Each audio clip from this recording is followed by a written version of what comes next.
नमस्कार सर्वांना. पाचवा धडा दशांश आणि व्यवहारी अपूर्णांकाचे एकमेकात रूपांतर या धड्यामधील स्वाध्याय 5.2 आपण पाहणार आहोत. चला तर पाहूया. बघा, या ठिकाणी पहिला प्रश्न विचारला आहे 17/1000 चे आपल्याला दशांश अपूर्णांकात किती होतील हे पाहिजे. म्हणजे या ठिकाणी सांगायचं झालं तुम्हाला तर दशांश अपूर्णांकात रूपांतर करायचे. कशाचं? अपूर्णांकाचं. ठीक आहे. पहा, अपूर्णांकाचे दशांश अपूर्णांकात रूपांतर ज्यावेळेस करायचे आपल्याला, त्यावेळेस जर छेदात 1 आणि त्याच्या पुढे फक्त शून्यच असतील तर अशा वेळेस काय करायचं? अंशातली संख्या ॲज इट इज जशास तशी लिहून घ्या आणि इथे 3 शून्य आहेत 1च्या पुढे, म्हणून उजवीकडून 3 नंतर दशांश द्या. म्हणजे 1 संख्या, 2 संख्या, तिसरी संख्या नाही म्हणून 0 घ्या. या ठिकाणी पॉईंट, इथं 0, म्हणजे याचं उत्तर येईल 0.017. ऑप्शन नंबर 2 उत्तर आपलं येईल. पहा, त्यानंतर 2/100 याचे तुम्ही दशांश अपूर्णांकात रूपांतर करून कमेंटमध्ये उत्तर टाका. ठीक आहे. चला पुढील प्रश्नाकडे वळूया. पुढील प्रश्न आहे 2 नंबरचा. या ठिकाणी 2 नंबरच्या प्रश्नात विचारले आपल्याला पूर्णांकयुक्त अपूर्णांक दिलाय. कसा दिलाय? पूर्णांकयुक्त अपूर्णांक, आणि त्यालाही आपल्याला दशांश अपूर्णांकामध्ये न्यायचे.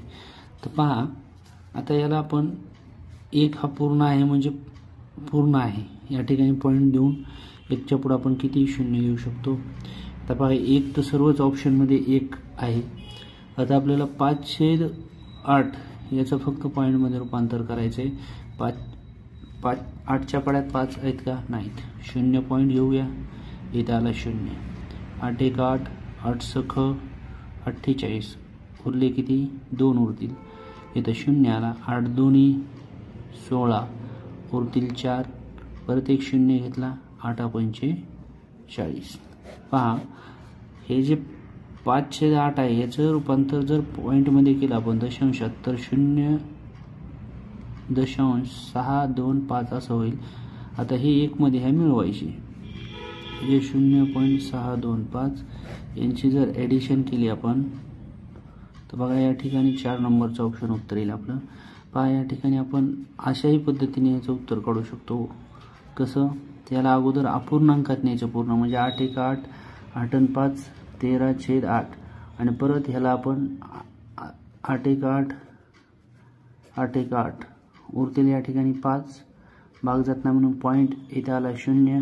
8 सख 48, उरले 2, परत 0. 8 2 16, उरतील 4, 0. 8 पंचे 40. पहा, असं देखील अपूर्णांकात करून उत्तर काढू शकतो, किंवा तुम्हाला सांगितलं तसं 1 पूर्ण घ्यायचा आणि बाकीच्या समोरची जी संख्या अपूर्णांक ह्याचं पॉईंटमध्ये उत्तर करून ॲडिशन करायची. दोन्हीपैकी कुठल्याही पद्धतीने केलं तरी उत्तर तेच येणार. ठीक आहे. पुढील प्रश्नाकडे वळूया. पुढील प्रश्न आहे 3 नंबरचा आपला. पहा, आता 3 नंबरच्या प्रश्नामध्ये आपल्याला काय सांगितलेलं आहे की 0.0725 या संख्येला अंश रूपात लिहिल्यास प्राप्त होईल. म्हणजे ह्याला छेदात आणि अंशात लिहायचे. पहा, अगोदर आपण संख्या लिहून घेऊ. 0.0725. पहा, याच्या छेदात काही नसतं म्हणजे किती असतो? 1 असतो. हे लक्षात ठेवायचं. मग 0.0725 छेदात 1. बघा, अंशामध्ये उजवीकडून 1 2 3 4 संख्या सोडून पॉईंट आहे. मग छेदामध्ये आपण काय करायचं? दशांश समान स्थळावर करून घेऊ. इथं पॉईंट देऊ. 1 2 3 4. आता पहा, अंशात आणि छेदात जर पॉईंट समान स्थळावर झाला तर पॉईंट निघून जात असतो. म्हणजे इथं होईल 725 आणि इथं राहतील आपली 10,000. ठीक आहे. आता दोघायलाही भाग जाणारी संख्या 5 पण आहे आणि 25ने भाग दिला तरी चालतो. ठीक आहे. आपण 25ने भाग देऊ. 25 1 25, 25 2 50 होतील. पहा, 50 जर ह्याच्यातून गेले 60 70 आणि म्हणजे या ठिकाणी 22 राहतील. 22 रुपयात आल्यावर होतील 225 आणि 25 9 225 होतील. तर छेदात 25 चौक 100 आणि हे 2 शून्य जशास तसे. पहा, ऑप्शनमध्ये आपल्याला हे किती नंबरमध्ये दिसते? 2 नंबरमध्ये. हे आपलं उत्तर असेल. ठीक आहे. पुढील प्रश्नाकडे वळूया. पुढील प्रश्न आहे आपला 4था. पहा, या ठिकाणी विचारलं 153 × 50 छेदात 25 × 100 × 4. तर आपल्याला याची दशमान पद्धतीमध्ये म्हणजे पॉईंटमध्येच उत्तर काढायचे याचं आहे आपल्याला. तर आपण हा प्रश्न या ठिकाणी लिहून घेऊया. तर पहा याच्या आपण काय करू शकतो, 25चा पाढा येतो आपल्याला, किंवा मग काय करा कडीकडीचे हे दोन्ही शून्य कॅन्सल करू आपण. मग इथं राहिलं फक्त काय 153 गुणिले 5. मग हे 5चा पाढा येतो तुम्हाला, मग म्हणायचं 5 1 5 आणि 5 5 25 होईल. इथपर्यंत झालं. तर आता काय राहील मग 153 गुणिले 1 153च राहतील. छेदात काय राहील 5 गुणिले 1 गुणिले 4 5 चौक 20 राहतील. ठीक आहे. आता बघा 20च्या पाड्यात 153 नाही आहेत. मग काय करायचं 20 1 20 20 पंचे 100 20 1 120 20 7 140 7चा भाग बसला. याच्यातून 40 जर वजा केले 140 वजा केले तर राहतील या ठिकाणी 50 53 13 उरतील. किती उरतील 13. आता बघा भाग जात नाही म्हणून इथं पॉईंट घेतला, इथं आला 0 म्हणजे 130 झाले. या ठिकाणी किती झाले 130. बघा 20 1 120 होतील. परत ह्याच्यात किती उरतील आपल्याला 120 गेले 130 मधून 10 उरतील. इथं 0 घेतला आणि 20 पंचे 100 म्हणजे आपलं उत्तर येईल 7.65. ऑप्शन नंबर या ठिकाणी 3 मध्ये आपल्याला उत्तर पाहायला मिळते. बघा या ठिकाणी तुम्हाला जर कसोट्या पाठ असतील तर ही अशी तुम्हाला भागाकारात काटाकाटी जमू शकते, त्यामुळे कसोट्या पाठ करा. ठीक आहे. पुढील प्रश्नाकडे वळूया. पुढचा प्रश्न आहे 61/10,000. याला आपल्याला दशमान रूपात म्हणजे दशांश चिन्हामध्ये लिहायचं आहे. पहा तुम्हाला याच्या अगोदरही असं एक गणित सांगितलंय मी की जर छेदामध्ये 1 असेल आणि त्याच्या पुढे 0 असतील तर हा अंशातला अंक जशास तसा लिहायचा. आणि इथं 1 वर किती 0 आहेत 1 2 3 4 म्हणजे उजवीकडून 4 अंक सोडून दशांश द्यायचा. म्हणजे 1 2 3 4 दशांश चिन्ह 0. हे आपलं ऑप्शन या ठिकाणी बरोबर असेल. Option number 3. ठीक आहे. पुढील प्रश्नाकडे वळूया.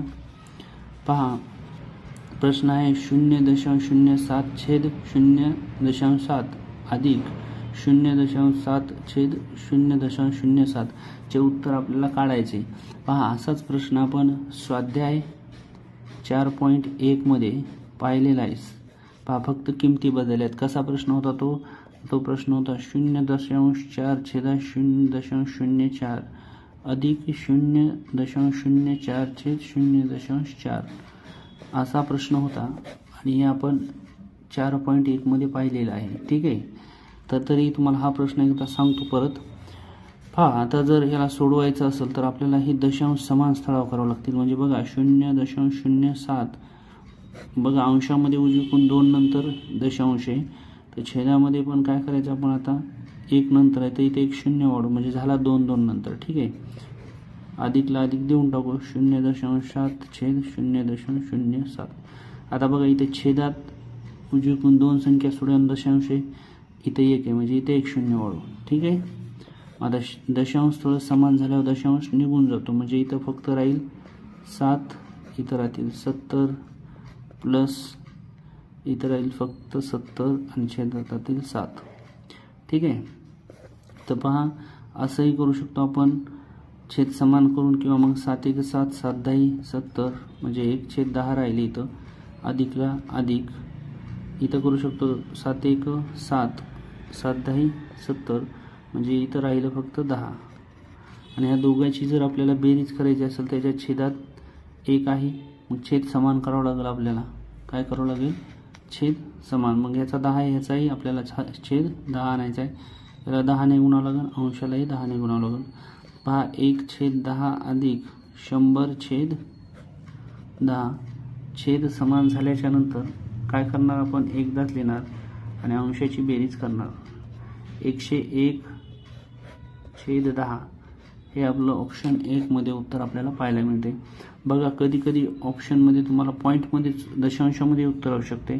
तर 1/10 म्हणजेच किती असतील मग 1.10 म्हणजे 10.1 मला असं एखाद्या वेळेस ऑप्शनमध्ये असू शकते. त्यावेळेस तुम्हाला हे उत्तर लिहावं लागेल. ठीक आहे. आता पुढील प्रश्नाकडे वळूया. पुढचा प्रश्न आहे आपला 7 नंबरचा आणि हा शेवटचा प्रश्न असेल या स्वाध्यायामधला. तर पहा या ठिकाणी आपल्याला गुणाकार गुणाकार म्हणजे सर्वकडे गुणाकाराचं चिन्ह आहे. तर आपण काय करू, अंशामधील दशांश चिन्ह मोजू आणि छेदामधील मोजू. तर पहा या ठिकाणी उजवीकडून 2 नंतर, इथं 1 3, इथं 2 नंतर, म्हणजे हे 2 नंतरचा हे 1 3 आणि हे 2 5, म्हणजे अंशामध्ये 5 नंतर दशांश चिन्ह आहे. आता छेदात मोजू आपण 1 आणि हे 2 म्हणजे 3 आणि हे 2 5, म्हणजे छेदामध्ये पण 5 नंतर आहे. याचा अर्थ छेदात आणि अंशात पॉईंट समान स्थळावर आहे. बघा या ठिकाणी गुणाकाराचे चिन्ह असल्यावर असं करायचं आपण. बघा आता अंश जर समान स्थळावर असेल तर सर्व पॉईंट निघून जातील, फक्त संख्या राहतील. काय राहतील? संख्या. ठीक आहे, अंशात हे राहील आणि छेदात राहतील 3 गुणिले 6 गुणिले 2. आता आपल्याला 6चा पाडा येतो. 6 1 6, 6 6 36 होईल. त्यानंतर काय होईल मग, 3 1 3, 3 2 6 होतील. पाहे बे एक बे कॅन्सल होईल. आता या ठिकाणी अंशामध्ये फक्त आपल्याला 27 राहतील आणि छेदामध्ये 1, म्हणजे 27/1 यालाच आपण फक्त 27 असं देखील करू शकतो. ऑप्शन नंबर 1 मध्ये या ठिकाणी आपल्याला पाहायला मिळते. बघा व्हिडिओ जर आवडला असेल लाईक करा, शेअर करा आणि अजूनही ज्यांनी सबस्क्राईब केलं असेल त्यांनी सबस्क्राईब करा. पुढील व्हिडिओ जो आहे 5.2 तुम्हाला या चॅनलवर पाहायला मिळणार आहे. चला तर भेटूया पुढील व्हिडिओमध्ये. तोपर्यंत धन्यवाद.